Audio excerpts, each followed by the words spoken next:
I really accept you fully just as you are. What if the most powerful thing a therapist can do is genuinely understand you? That may sound simple today, but when Carl Rogers first introduced the idea, it completely changed the field of psychology and counseling. Hey, it's Daniel with the Quiet Mind. Today we're talking about Carl Rogers, one of the most influential figures in the history of counseling. If Freud helped us think about the unconscious mind and Jung helped us think about symbolism and the deeper parts of ourselves, Rogers helped transform how therapy itself was conducted.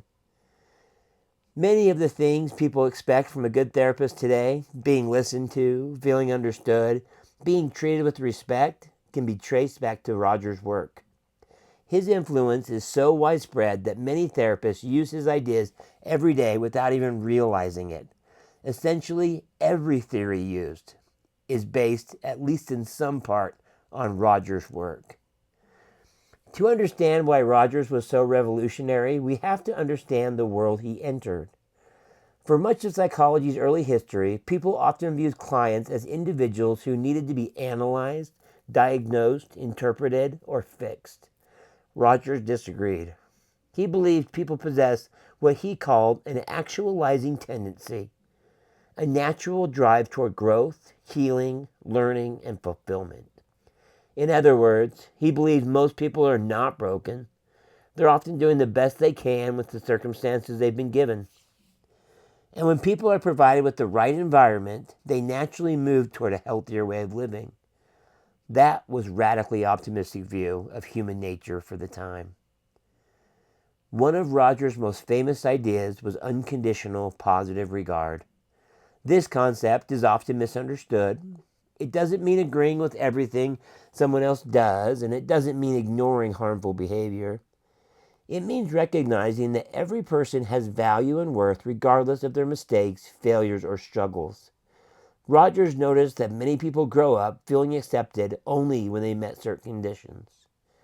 Maybe they feel accepted only when they succeed, only when they behave in a certain way, only when they make other people happy.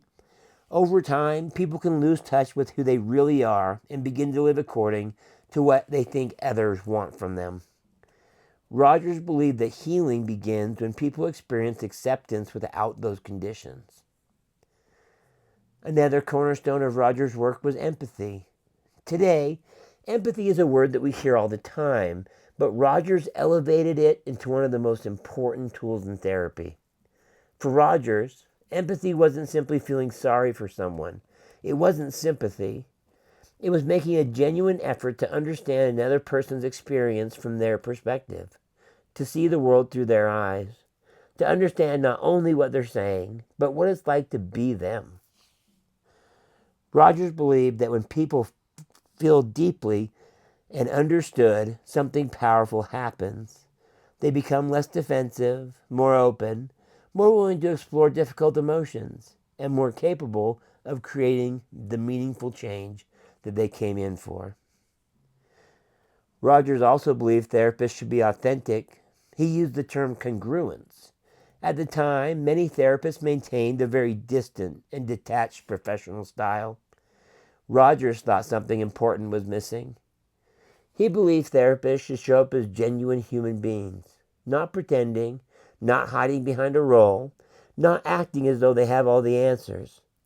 He found that authentic relationship creates trust, and trust creates the safety people need to grow. The idea continues to influence modern counseling today. All of these ideas came together in what Rogers called person-centered therapy. This was a major shift in how therapy was practiced. Rather than seeing the therapist as the expert and the client as the patient, Rogers views therapy as a collaborative relationship. The therapist's role wasn't to tell people how to live or what to do. It was to create the conditions where people could discover their own answers. Rogers trusted people. He trusted their ability to learn, adapt, grow, and make meaningful decisions about their own lives. The idea remains one of the foundations of modern counseling. Carl Rogers' influence extends far beyond the therapy office. His ideas have shaped counseling, psychotherapy, coaching, education, leadership, parenting, healthcare, and countless other helping professions. If you've ever heard someone talk about active listening, empathy, acceptance, authenticity, creating a safe space, you're seeing the influence of Rogers. Even many modern approaches that look very different from person centered therapy still rely heavily on the relationship building principles Rogers championed. His legacy isn't just a counseling theory, it's a different way of understanding people, a belief that human beings possess incredible potential for growth when they are met with empathy, acceptance, and authenticity. And that's why Carl Rogers remains one of the most important figures in the history of counseling. If you want to keep learning more about the people and the ideas that shape modern counseling and pick up some practical skills and tools along the way that can help to quiet your mind, follow me, Daniel, with The Quiet Mind. Thanks for watching, and I'll see you in the next episode.